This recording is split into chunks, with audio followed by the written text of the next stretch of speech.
Hello dear students, I am YN Krishna. I hope आप लोग स्वस्थ होंगे और अपने घर पर अपनी स्टडी अच्छे से कर रहे होंगे और सेफ होंगे अपने परिवार के साथ। तो डियर स्टूडेंट्स, जैसा आप जान रहे हो कि हम लोग इस समय linear equation in two variable, pair of linear equation two variable study कर रहे हैं, जिसमें से मैंने आपको 2 लेक्चर दे दिया है इस चैप्टर का, चैप्टर 3 है NCERT बुक का, जिसमें से 2 लेक्चर हो गया है। पहला इंट्रोडक्शन था उस पर, और दूसरा जो है कल natures, pair of linear equation के जो नेचर्स होते हैं, जो सोल्यूशन के कैरेक्टरिस्टिक्स होते हैं, उसको मैंने बताया था, डिस्कस किया था। अब आज जो हमें डिस्कस करना है वो आपको ये है कि solution of pair of linear equations. अब हमें क्या करना है, इसके सोल्यूशन को कैसे फाइंड करेंगे उसके बारे में बात करना है, लीनियर इक्वेशन को। तो सोल्यूशन 2 तरीके से निकाले जाएंगे। पहला आपका बाय ग्राफिकल मेथड होगा और दूसरा अलजेब्राइक मेथड है। तो आज हम जो कवर करेंगे वो ग्राफिकल मेथड कवर करेंगे, क्योंकि लेक्चर बहुत लंबा लंबा हो जाता है, बहुत बड़ा हो जाता है, तो आपके लिए दिक्कत होती है। तो अलजेब्राइक मेथड में ये मतलब हम आपको बता दे रहे हैं सारे मेथड की कैसे क्या है, और बाकी करेंगे आज हम ग्राफिकल मेथड की बात। तो इस सोल्यूशन को, पेयर ऑफ लीनियर इक्वेशन के सोल्यूशन को हम 2 तरीके से फाइंड करते हैं, ग्राफिकल मेथड से और अलजेब्राइक मेथड से। अलजेब्राइक मेथड में क्या है, 3 मेथड यूज होता है। अलजेब्राइक मेथड में 3 मेथड्स है। सब्स्टिट्यूशन मेथड है, एलिमिनेशन मेथड है और क्रॉस मल्टीप्लिकेशन मेथड है। बात समझ रहे, अलजेब्राइक मेथड में आपके 3 मेथड होंगे, सब्स्टिट्यूशन, एलिमिनेशन और क्रॉस मल्टीप्लिकेशन।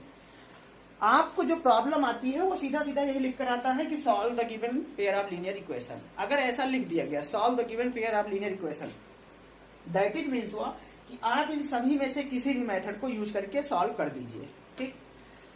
अगर लेकिन इसमें से कोई स्पेसिफाई कर दिया जाए कि solve the given linear equation, pair of linear equation by substitution method, by elimination method, by cross multiplication method या फिर ग्राफिकली मेथड, तब आपको उसी मेथड से करना पड़ेगा जिस मेथड से क्वेश्चन में बताया जा रहा है। लेकिन अगर आपसे ये बताता नहीं है कि किस मेथड से करना है, तो आपको इस चारों मेथड में से जो भी इजी लगेगा उस मेथड से आप इसको सिंप्लीफाई कर सकते हैं। तो चलिए हम लोग ग्राफिकल मेथड की बात करते हैं, और इन तीनों मेथड को हम धीरे धीरे करके पढ़ेंगे। फिर सब्स्टिट्यूशन पढ़ेंगे, एलिमिनेशन पढ़ेंगे और क्रॉस मल्टीप्लिकेशन पढ़ेंगे। तो आज ये करते रहेंगे और इसके बाद जो है हम इस तीनों को एक साथ बता देंगे नेक्स्ट लेक्चर में। अलजेब्राइक मेथड के लिए हम दूसरा लेक्चर लेंगे, और आज सिर्फ ग्राफिकल मेथड के लिए कर रहे हैं। अब एक बात यहाँ ये है कि ग्राफिकल मेथड में आप लोग जो है ग्राफ पेपर ले लीजिएगा इस एक्सरसाइज के लिए, चाहे 5 क्वेश्चन, 10 क्वेश्चन, 6 क्वेश्चन, जो भी करना होगा ग्राफ पेपर पर करने की प्रैक्टिस करिए। आप क्वेश्चन नोट कर लीजिएगा और जो वैल्यू निकालना है, जैसे मैं बता रहा हूँ, उसको निकाल लीजिएगा और पेपर पर, ग्राफ पेपर पर डायग्राम बनाइएगा। एक्सरसाइज का नाम डाल दीजिए ग्राफ पेपर पर, और उस ग्राफ पेपर को 10 रुपए का आता है, 10-20 रुपए का, लेकर के एक्सरसाइज की प्रैक्टिस ग्राफ पेपर करिए। क्योंकि ग्राफ पेपर जब आप करेंगे तो उससे सोल्यूशन एग्जैक्टली निकाल सकते हैं। लेकिन ऐसे अभी बोर्ड पर हम जब बनाएंगे तो कोई जरूरी नहीं कि हमारा सारी यूनिट्स का मेजरमेंट जो है सही रहेगा, तो इसलिए हो सकता है कि सोल्यूशन ना मिले हमें सही से। लेकिन जब ग्राफ पेपर पर बनाएंगे तो ये एग्जैक्टली अगर सही उसको ड्रा करेंगे, प्लॉट करेंगे, तो वो सोल्यूशन आपको वहां ग्राफ पेपर पर दे देगा बिना सॉल्व किए, ग्राफिकल मेथड से। तो चलिए हम लोग देखते हैं और कैसे करना है ग्राफिकल मेथड का सोल्यूशन। तो इसको हम रख कर देते हैं, ये आप नोट कर लीजिएगा। तो मेथड आप, पहला मेथड आपका यूज करेंगे हम।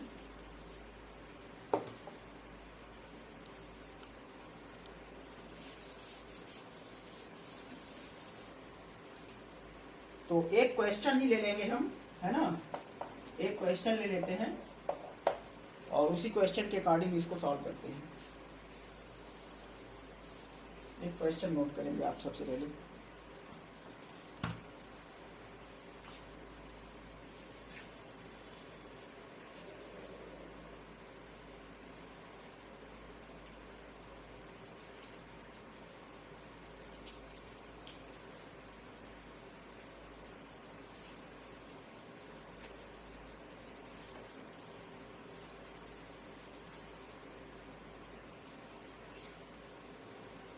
लिखा है क्वेश्चन, आपकी NCERT बुक का ही है, लिखा है check graphically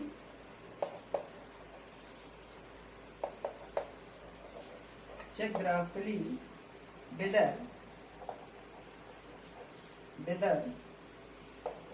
the pair of equation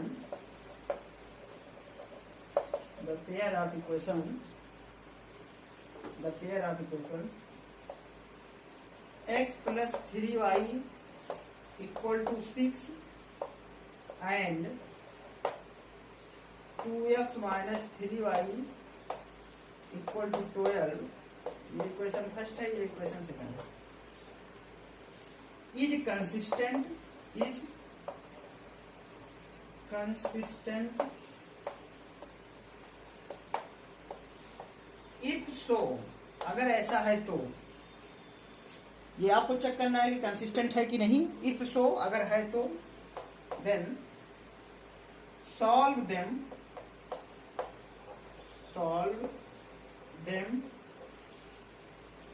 graphically.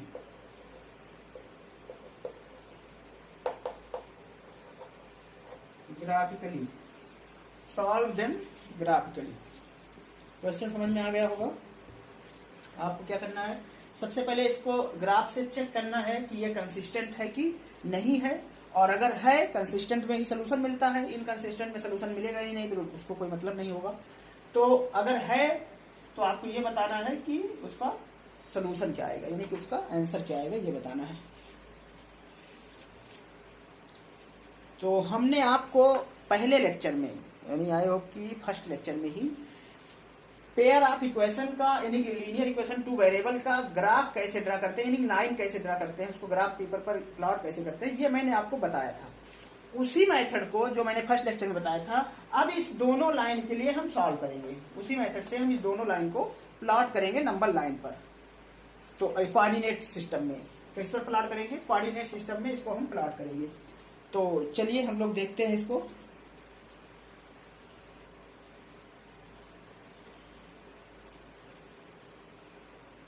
तो पॉइंट पहले प्लॉट कर लेते हैं। चलिए पॉइंट निकाल लेते हैं, इतने प्लेस पर हो जाएगा। तो देखिए फ्रॉम इक्वेशन फर्स्ट, तो सॉल्यूशन इसका देखिए,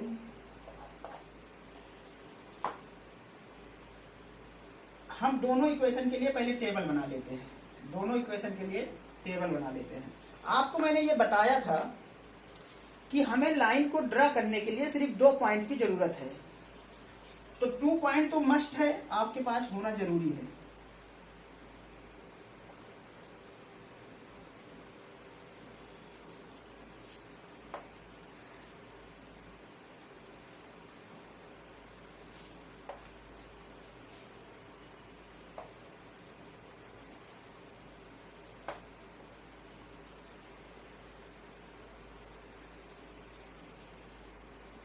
ये x है, ये y है, और यहाँ x y है। ठीक है, ये for equation first,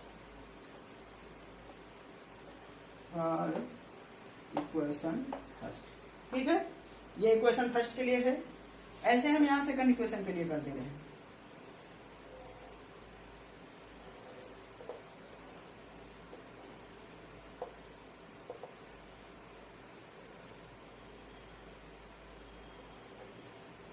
equation second, जहां पर x होगा यहाँ y होगा, और यहाँ x कॉमा y। ठीक है, हम इक्वेशन फर्स्ट और इक्वेशन सेकंड के लिए इसको सिंप्लीफाई करेंगे। हम पॉइंट निकाल रहे हैं। अब क्योंकि आप 10th क्लास में पढ़ रहे हो, तो जनरल इतना आपका दिमाग माइंड सेट होता है कि आप उसको आसानी से निकाल सकते हैं वैल्यू गेस करके कि क्या हो सकता है। तो जैसे मैंने आपसे ये कहा था कि सबसे पहले आप जीरो को चेक कर लिया करिए, x और y के लिए जीरो को चेक कर लीजिए। अगर एग्जिस्ट कर रहा है जीरो, तो सबसे पहले वही जीरो ही पॉइंट ले लीजिए, आसान हो जाएगा। तो जैसे इन इक्वेशन फर्स्ट में देखो, if from equation first if we take at x equal to 0, at x equal to 0, हम इक्वेशन फर्स्ट में x इक्वल टू 0 ले लें, देन इट इंप्लाइज दैट क्या आ जाएगा, y equal to, then y equal to क्या आएगा, हम डायरेक्ट लिख दे तो यहां 0 हो जाएगा इक्वेशन में क्या हो जाएगा, ये 0 हो जाएगा, यहाँ 3y इक्वल टू 6 आएगा, यानी y इक्वल टू 2 आ जाएगा, y equal to 2 and at y equal to 0 पर, एट y इक्वल टू 0 ले लें तो इम्प्लाइज दैट अगर y इक्वल टू 0 लोगे इस इक्वेशन फर्स्ट में, देखो हम इक्वेशन फर्स्ट की बात कर रहे हैं, यहाँ जो चीज कह रहे हो वो इक्वेशन फर्स्ट के लिए कह रहे हो। अब इक्वेशन फर्स्ट में आपने x को 0 किया तो 3y equal to 6, y equal to आ जाएगा 2। अगर आपने यहाँ पर y 0 कर दिया तो x इक्वल टू 6, तो x इक्वल टू 6, ये पॉइंट हो गया। तो अब कोऑर्डिनेट बना लो, x इक्वल टू 0 पर y इक्वल टू 2, तो ये आ जाएगा 0, 2। ऐसे ही y इक्वल टू 0 आपने लिया, y इक्वल टू 0 लिया तो x इक्वल टू 6, तो ये आ जाएगा 6, 0। ठीक है, अब ऐसे ही सेकंड इक्वेशन में कर दो, प्राइम इक्वेशन सेकंड या बाई इक्वेशन सेकंड। देख लो कि क्या 0 के रखने से आपको कहीं ऐसा तो नहीं है कि रेशनल नंबर मिल रहा है या पॉइंट में मिल रहा है। अगर वैसा होगा तो हमें कुछ भी रखना पड़ेगा, लेकिन आप देखो पहले अगर x इक्वल टू 0 रखोगे, यहाँ देखो x इक्वल टू 0, तो ये तो 0 हो जाएगा, -3y equal to 12, y equal to 12/3, तो 4 यानी -4 आ जाएगा। ऐसे ही अगर y को 0 कर दोगे तो 2x equal to 6, x equal to 6। ठीक, तो चलिए देखते हैं। तो x इक्वल टू 0 क्या लिखोगे, at x equal to 0 implies that y equal to क्या आएगा, equation second, from equation second at x equal to 0, x equal to 0 लो इसमें, तो यहाँ 0 रखोगे। ये माइंड में सेट कर लो, अगर नहीं समझ में आ रहा है तो लिख के कर लो, ऐसे इसको लिख के करोगे तो x इक्वल टू 0 रखोगे इसमें, तो ये 0 हो जाएगा, -3y इक्वल टू 12 हो जाएगा, तो -3y इक्वल टू आ जाएगा 12, तो implies that y equal to 12y -3, तो 3 चौक 12, तो ये आ जाएगा -4। तो ये सारी चीजें आप माइंड में कर सकते हैं, आपको ये मैं मान रहा हूं कि आप इसको दिमाग से कर लीजिए या रफ में कर लीजिए, जैसे भी करना है। ठीक है, बस आपको रखना है यहाँ at x equal to 0, y equal to, ये यहां पर आएगा y इक्वल टू -4। कैसे आया आपको समझ में आया होगा वो। ऐसे दूसरा लिखेंगे and at y equal to 0, हमने ऐसा क्यों ले रहा हूं मैं, x equal to 0, y equal to 0 क्यों ले रहा हूं, क्योंकि आसानी से मुझे x और y की वैल्यू मिल जा रही है। अगर ये फ्रैक्शन मिलता, यहां भी मान लो 11 होता, तो ये 0 रखते तो 11/3 आता, तब गड़बड़ा जाता, फिर आप इसको 0 लेने से कोई फायदा नहीं था। लेकिन यहाँ 0 से इसलिए ले लिए ताकि हमारे पास जो होल नंबर मिल रहा है इंटीजर मिल रहा है सीधा सीधा, तो इंटीजर मिलने से कोई दिक्कत है नहीं, हम नंबर लाइन पर ड्रा कर देंगे आसानी से। लेकिन जब पॉइंट में मिलेगा यानी फ्रैक्शन में मिलेगा तब समस्या होगी। तो इसलिए इसको आप तभी x equal to 0, y equal to 0 direct रखेंगे जब आपको डायरेक्ट इंटीजर मिल रहा होगा आंसर में। ठीक, नहीं तो गेस करिएगा फिर कि क्या रखें तो आसानी से सॉल्व होगा। तो y इक्वल टू 0 रखेंगे, सेकंड इक्वेशन में देखिए y इक्वल टू 0 मतलब -3y, ये पूरा 0 हो जाएगा, तो 2x इक्वल टू 12, तो x इक्वल टू 6, तो x इक्वल टू क्या आ जाएगा 6। तो यहाँ पॉइंट लिख लो, x इक्वल टू 0 पर y इक्वल टू -4, तो ये आ जाएगा 0 -4। ठीक है, और दूसरा है कि y इक्वल टू 0 आपने लिया था तो x इक्वल टू 6 आ गया था, तो ये 6, 0 आ जाएगा ये। ठीक, एक बात और यहां पर, ये तो आप बना लिए होंगे, आइए समझ में आ गया। जनरली देखा जाए तो सलूशन वही होगा, आंसर इसका ग्राफ के लिए सलूशन वही होगा जो दोनों में कॉमन पॉइंट आएगा। अब जैसे 6 और 0 यहाँ भी है, 6 और 0 यहाँ है, तो इसका कंफर्म है कि इसका सलूशन 6 और 0 ही होगा। इसका सलूशन जो है वो 6 और 0 होगा। अब देखते हैं कि लाइन कैसी आती है, इसके और सलूशन मिलेंगे कि ये मतलब किस तरीके कोइंसाइड तो नहीं कर रहा है, या फिर पैरेलल तो है नहीं, क्योंकि पॉइंट सेम मिल रहा है। तो चलिए अब इसको हम ड्रा करेंगे, तब पता चलेगा कि इसका नेचर कैसा है। तो आई होप कि ये बात आपको समझ में आ गई। किसी भी क्वेश्चन को जिसमें ग्राफिकल मेथड से सॉल्व करना है, आपको ये काम तो करना ही करना है। ये अपने आप से ले रहे हो, x की वैल्यू कुछ भी ले लो, हमने 0 लिया है, हम ये नहीं कह रहे 0 लो, बस इतना रखना कि आप जो वैल्यू लेना है x की, उससे आपको y की वैल्यू इंटीजर में मिले। ज्यादा ठीक होगा। अगर इंटीजर में नहीं मिलेगी तो बता रहा हूँ, ग्राफ पेपर पे तो पॉइंट में लिखा रहता है ना, पॉइंट के अंदर जो है 10 लाइन लिखी रहती है, तो पॉइंट 2.5 भी ड्रा कर लोगे, ठीक। तो लेकिन हम तो यही कहेंगे कि आप ऐसी वैल्यू लीजिएगा x और y की जिससे आपको इंटीजर मिले, सोल्यूशन में इंटीजर मिल जाए, डेसिमल या फ्रैक्शन ना मिले, रेशनल नंबर फ्रैक्शन ना मिले तो ज्यादा ठीक है, ठीक। तो यहां तक समझ में आया होगा। चलिए अब इसको हम प्लॉट करते हैं। क्या करते हैं? इसको प्लॉट करते हैं।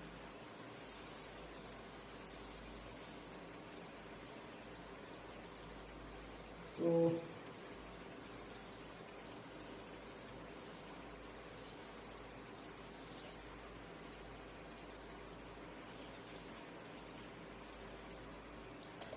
पहला equation x plus 3y equal to 6 है।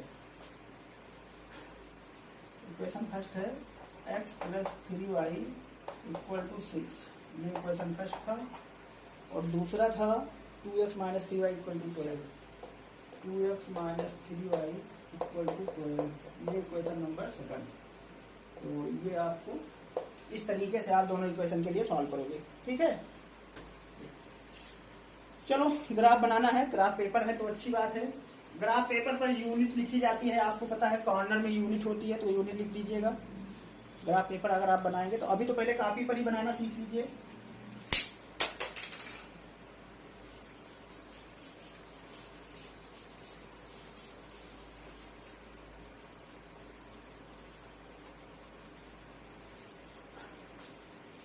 तो चलो याद करते हैं। कोऑर्डिनेट ज्योमेट्री आपने पढ़ा है क्लास 9th में, 10th में भी है, आगे पढ़ाएंगे। तो कोऑर्डिनेट ज्योमेट्री आप जानते हैं कि दो एक्सिस होता है, एक वाई एक्सिस से डिनोट करते हैं, एक एक्स एक्सिस से। ये एक्स एक्सिस होता है और ये वाई एक्सिस होता है। यहाँ ओरिजिन होता है, यहाँ क्या होता है? ओरिजिन होता है। ये एक्स डैश होता है नेगेटिव साइड में, ये वाई डैश होता है, ठीक। 4 क्वाड्रेंट पार्ट होते हैं, 4 क्वाड्रेंट होते हैं, फर्स्ट सेकंड थर्ड फोर्थ, चारों का अलग अलग रूल्स है। वो सब चीजें आप पढ़े हैं क्वाड्रेंटिंग में, यहाँ पर सिर्फ आपको प्लॉट करना बताते हैं। अब देखिए, जब आप यूनिट लीजिएगा, चाहे ग्राफ पेपर पर बनाइए चाहे ऐसे, तो ये देख लीजिएगा कि जो जैसे अभी ये प्रॉब्लम अगर आपकी पैसे या रुपए में होती या वेट में होता, वर्ड प्रॉब्लम मिलेगी, एज में होता तो बड़ी बड़ी प्रॉब्लम आती, जैसे 20 या 200 रुपीज ऐसे आता, तो ये इस पर शो करने के लिए आपको यूनिट मानना पड़ता, यूनिट लेना पड़ता। लेकिन यहाँ क्योंकि बहुत ज्यादा मैक्सिमम नंबर कितना है 6, कितनी यूनिट दी गई है? 6 यूनिट मैक्सिमम है। तो 6 यूनिट के लिए वो भी किस एक्सिस पर है? एक्स एक्सिस पर 6 यूनिट है। तो ऐसी यूनिट ले लीजिए कि जैसे आप जब ग्राफ पेपर लिखते हैं तो 10 यूनिट की एक यूनिट बनी रहती है, 10 सब यूनिट की एक यूनिट रहती है। तो उसको आप 2 यूनिट को एक मान लीजिए या एक पूरी को एक मानिए, वो डिपेंड करता है कि कैसी हमारी यूनिट दी गई है। तो हमारे पास 6 ही है तो हम ले लेते हैं, यूनिट ज्यादा। तो चलिए देखते हैं, 1 2 3 4 5 6 7, हम यहाँ तक ले ले रहे हैं। 1 2 3 4 5 6 7, ये हो गए। ऐसे इधर ले लीजिए, 1 2 3 4 4 5 6, 1 2 3 4 5 6, ठीक है। आपने ये नंबरिंग कर लिया है। तो ये 1 है, ये 2 है, ये 3 है, ये 4 है, ये 5 है, ये 6 है, ये 7 है। यहाँ ओरिजिन वो होता है। तो ये -1, ये -2, ये -3, ये -4, ये -5, ये -6। यहाँ से -1 -2 -3 -4 -5 ये आएगा। ऐसे ऊपर ले लीजिए, 1 2 3 4 5 6, ठीक है। तो आपने ये कोऑर्डिनेट सिस्टम बना लिया है, आई होप कि आपको दिख रहा होगा बोर्ड पर। अब आपको प्लॉट करना है, दोनों लाइन को इस पर प्लॉट करना है, ठीक है। आप जब ग्राफ पेपर लेंगे तो उस पर भी आपको नंबरिंग करनी पड़ेगी। बस ये लाइन जो मैं खींच रहा हूँ इसको आपको खींची खींची मिलेगी, आपको बनाना रहेगा बस। देखिए ध्यान दीजिएगा, ग्राफ पेपर पर आप यहाँ यूनिट बना लीजिएगा, मेजरमेंट यूनिट जो है यहाँ बना लीजिएगा कि 1 वर्टिकल लाइन इज 4 यूनिट या 1 unit and horizontal line is what. तो यहाँ पर एक आप यूनिट डिसाइड कर लेते हैं ताकि ग्राफ को हमें देखने में आसानी हो।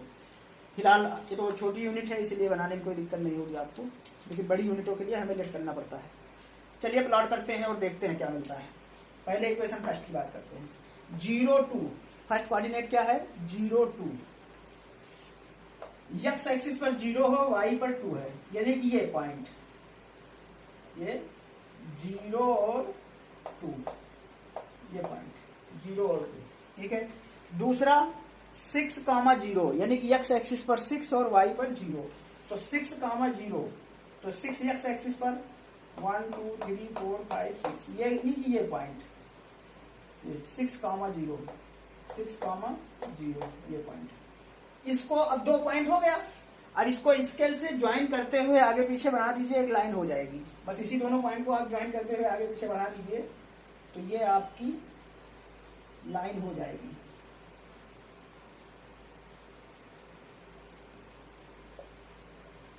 ये ठीक है, ये आपकी लाइन है। ये लाइन क्या है x + 3y = 6, ये लाइन है, ठीक। अब दूसरी लाइन देखिए, दूसरी लाइन क्या है ड्रा करिए उसको भी। पहली लाइन कैसे ड्रा हुआ आप समझ गए ना, इस पॉइंट को सिर्फ मैंने प्लॉट किया है। दूसरी लाइन देखिए 0 - 4, एक्स एक्सिस पर 0, वाई पर -4, एक्स एक्सिस पर 0, एक्स एक्सिस पर 0, वाई पर -4, वाई पर -4, यानी कि 0 - 4 ये पॉइंट आएगा, 0 - 4। और दूसरा क्या है, दूसरा जो है 6, 0 तो यही पॉइंट होगा दूसरे के लिए, 6, 0, 6, 0 ये पॉइंट तो दूसरे के लिए है। तो इसको आप ज्वाइन कर दीजिए, इसको ज्वाइन करते हुए आगे बढ़ा दीजिए ये, ठीक है। तो ये लाइन हो गया और इस लाइन का इक्वेशन क्या है आप यहाँ लिख दीजिए या इधर ही लिख दीजिए। चलिए इधर लिख देते हैं। इस लाइन का इक्वेशन है 2x - 3y = 12, ये। तो ये दोनों लाइन को मैंने रिप्रेजेंट किया, ड्रा किया, यानी कि कैसे ग्राफ पेपर पर आप प्लॉट करते हैं। ये बात तो प्लॉट की आई। अभी मैंने क्या बताया आपको, सिर्फ ग्राफ को कैसे प्लॉट करते हैं ये बात बताई है। अब आपका ये होता है कि सोल्यूशन इसका क्या हुआ। तो चूंकि अब आप देखिए लाइन इंटरसेक्ट कर रही है, since lines are intersecting, so given system is consistent and its solution is 6, 0, यानी कि वैल्यू आप x = 6 एंड y = 0। जब इसको आप सॉल्व करते हैं तो y की वैल्यू 0 मिलती और x की वैल्यू 6 मिलती। तो ये अगर मान लो ऐसा होता कि आप पैरेलल होती तो दोनों लाइन पैरेलल हो जाती तो इनकंसिस्टेंट हो जाता, और कोइंसाइड कर जाती तब इनफाइनाइट मेनी सोल्यूशन होता। तो ग्राफिकल मेथड से आपको जब सोल्यूशन पूछेगा तो सबसे पहले आप ड्रा करेंगे जहां पॉइंट इंटरसेक्ट करेगा, जहां पॉइंट इंटरसेक्ट करेगा वही उसका सोल्यूशन होगा। अब एक ये तो मेरा मतलब क्वेश्चन ही ऐसा मिल गया था कि जिससे आपने क्या किया कि क्लियरली हमें जो पॉइंट मैंने लिया वो वही इंटरसेक्शन पॉइंट मिल गया। लेकिन ऐसा हमेशा नहीं होगा, ये बात ध्यान दो, ये हमेशा नहीं होगा कि आप 2 पॉइंट ले लोगे और उसमें इंटरसेक्शन आ जाएगा। इंटरसेक्शन पॉइंट तो नहीं पता होगा, तो अगर ग्राफ सही से प्लॉट करोगे तो उसमें आपको दिखेगा कि कहां पर इंटरसेक्ट कर रहा है, तो वहीं से आप उसको परपेंडिकुलर ड्रा कर लेना एक्स एक्सिस पर वाई एक्सिस पर, तो वहीं से क्या हो जाएगा उसका पॉइंट क्लियर हो जाएगा। तो अभी जब हम आगे अलजेब्राइक मेथड पढ़ा देंगे तो हम करते क्या हैं, जब भी ग्राफिकल मेथड से क्वेश्चन आता है तो हम उन मेथडों उस अलजेब्राइक मेथड की हेल्प से इसका इंटरसेक्शन पॉइंट फाइंड कर लेते हैं और उसी पॉइंट को प्लॉट कर लेते हैं। तो हमें ये एक आइडिया हो जाता है कि हमारा सोल्यूशन क्या है, सही है गलत है। नहीं पता चले आप ग्राफ बनाए हो, मान लो ऐसे आपने ग्राफ बनाया, कोई लाइन ऐसे आपने खींचा, ये मान लो ये खींचा और दूसरी एक ऐसे खींच दिया, तो सोल्यूशन यहाँ मिला, मान लो ये सोल्यूशन, मान लो ए और बी मिला, ये सोल्यूशन ए और बी मिला। अब आपने कहा कि ये और बी की वैल्यू आपने 2 पॉइंट ले लिया था, तो 2 पॉइंट तो कहीं से लेकर के आप यहाँ से ले लिए थे, यहाँ से और आगे यहाँ से, तो यहाँ इंटरसेक्ट कर गई। अब इसका सोल्यूशन हमें ये बी होना चाहिए। अब हमें पता नहीं हमने क्या किया, यहाँ से ड्रा किया, मान लो ऐसे ड्रा किया, आपका ये ए है, ये बी है।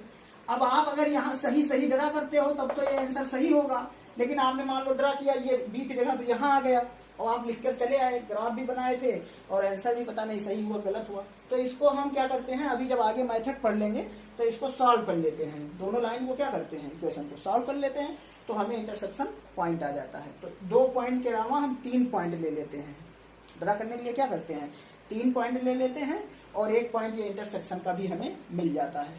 ठीक, तो इस तरीके से आप इसको निकालते हैं। तो वो अभी अलग अलग क्वेश्चन, बहुत सारे क्वेश्चन हैं, अगर आप करेंगे तो ये सब सिचुएशन मिलेंगी आपको। तो आई होप कि ये आपको समझ में आया होगा ग्राफ। तो अब इसको चूंकि लिखना पड़ेगा तो आप इसका नाम वाम भी डाल सकते हैं। ये पॉइंट ए कर दो, इसको पॉइंट बी कर दो, ये पॉइंट सी कर दो। ठीक है, तो पॉइंट सी जो है यही इंटरसेक्शन पॉइंट है। पॉइंट सी ये ओरिजिन है तो पता ही है आपको। तो पॉइंट सी जो है वही इंटरसेक्शन पॉइंट है।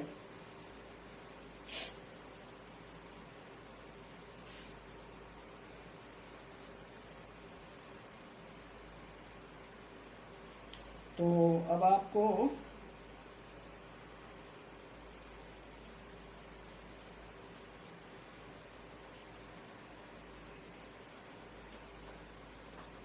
तो यहाँ इसमें अगर आप लिखना हो तो लिख सकते हैं सिंस या by on the graph, by the graph या on the graph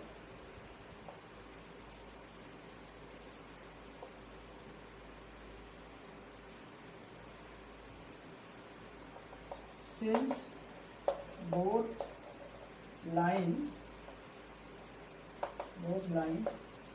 intersect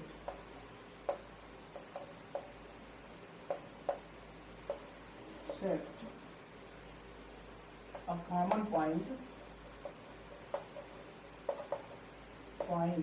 C 6, 0. So it has a unique solution. So it has a unique solution. ये ऐसे भी ले सकते हैं, since both line intersect a common point, so the solution of given equation, so the solution of the given equation, the solution of the given equation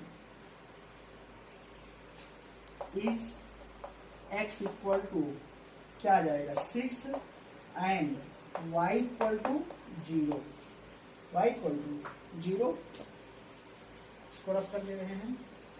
अब इसको आप check भी कर सकते हैं, जैसे मान लो इसको चेक करना, मान लो सॉल्व नहीं किया था तो चेक कर लीजिए 6 और 0 रख करके। x पर 6 रखेंगे तो 6 2 12, y का 0 हो जाएगा। ऐसे यहाँ भी रख सकते थे आप। तो निकालने के बाद उसको आप उसी इक्वेशन में वैल्यू रख दोगे तो वो चेक हो जाएगा y इक्वल टू 0। तो इसके दोनों के जो होगा वो 0 और ये कॉमन हो जाएगा। The given pair of equation is consistent, so the system of equation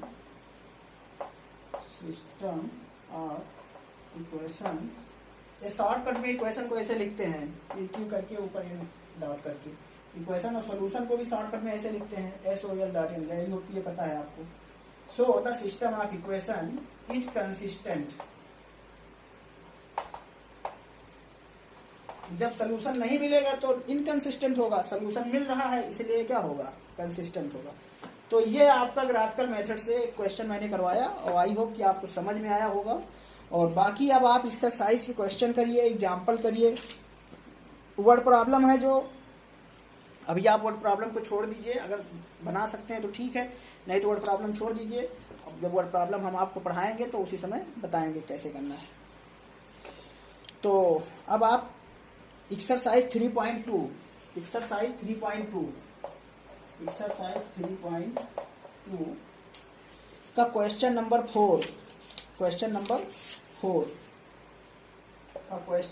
4 में कई पार्ट दिए गए हैं और उसको आप देखिए करना क्या है। लिखा है which of the following pair of linear equation are consistent, inconsistent, if consistent आप देन द सोल्यूशन ग्राफिकली। तो अगर आप सबसे पहले इसको अलजेब्राइक जो मेथड बताया है मैंने मैथमेटिकल कंसेप्ट कल बताया था कि a1/a2 not equal to b1/b2, then unique solution a1/a2 equal to b1/b2 not equal to c1/c2, then no solution a1/a2 equal to b1/b2 equal to c1/c2, then infinite many solution.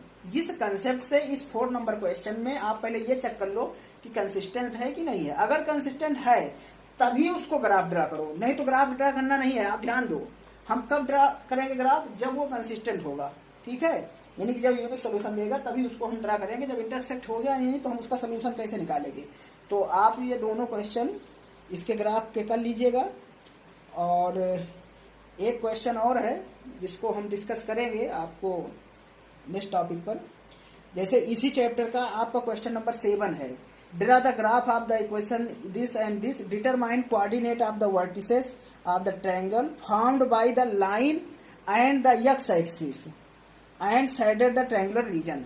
तो जैसे देखो, अब these line और इसके on Y axis से पूछा होता तो इसका ट्रायंगल क्या बन रहा है। जैसे अब मैं क्वेश्चन को बिगाड़ रहा हूं, अब यहां से ये क्वेश्चन जो है दूसरे क्वेश्चन पर डिस्कस कर दे रहे हैं, आप करिएगा, नहीं कर पाइएगा बताइएगा। क्वेश्चन नंबर 7 की बात कर रहा हूं। आपका क्वेश्चन है, मान लो 2 लाइन दिया गया है, ठीक है, यहां तक तो बात समझ में आ गई होगी। अब कह रहा है कि आप क्या करिए, इसके लाइन और वाई एक्सिस, हम उसमें एक्स एक्सिस रहा है लेकिन मैं इसको वाई एक्सिस कह रहा हूं। अगर वाई एक्स एक्सिस लेता तो यही इतना आता, लेकिन वाई एक्सिस ले लेंगे तो ये पूरा रीजन आ जाएगा। वाई एक्सिस एक्स में इतना ही आएगा, लेकिन वाई ले लें तो पूरा रीजन आ जाएगा, ये पूरा रीजन, ठीक है। तो यही क्वेश्चन है, हम इसी में बढ़ा देते हैं। अगर इस क्वेश्चन को थोड़ा सा और बढ़ा दें कि यही क्वेश्चन मान लो है कि draw the graph by equation this, both equation this, and determine the coordinate of the vertices of triangle make by the these line and Y axis. हम इसी में बदल दिया क्वेश्चन। अब इसी क्वेश्चन को आप बढ़ा करके सॉल्व कर रहे हैं, तो देखिए कैसे इसको आगे बढ़ा के सॉल्व करेंगे। क्वेश्चन नंबर 7 इसी में ऐड कर दे रहा हूं मैं। तो और उन्होंने सिर्फ ट्रायंगल की रीजन पूछा है, शेडेड रीजन। हम आपको इसमें बता रहे हैं and then find the area of the shaded region, ये भी इसमें ऐड कर लो। Then find the area of the shaded region. तो हाउ यू डू इट। तो अब आपने ट्रायंगल तो ड्रा कर लिया, जैसे आपने ग्राफ पेपर ड्रा किया, जिस एक्सिस से कहेगा उस एक्सिस और लाइन के बीच जितने भी पार्ट होंगे उसको आप शेडेड कर दीजिएगा। कोऑर्डिनेट आपको पता है, ये बी है, ये ए है, ये पॉइंट क्या है बी है, ये क्या था ए था और ये सी था। 3 कोऑर्डिनेट एक्सिस मिल रहा है, ए बी सी, एक ट्रायंगल मिल गया। अब इस ट्रायंगल का कोऑर्डिनेट क्या क्या है, ए बी सी, ए 0.2 है, बी 0, -4 है और सी 6, 0 है, ठीक है। अब ये मिल गया। अब आगे क्या करना है, आपको कह रहा है कि इस शेडेड रीजन की एरिया बताइए।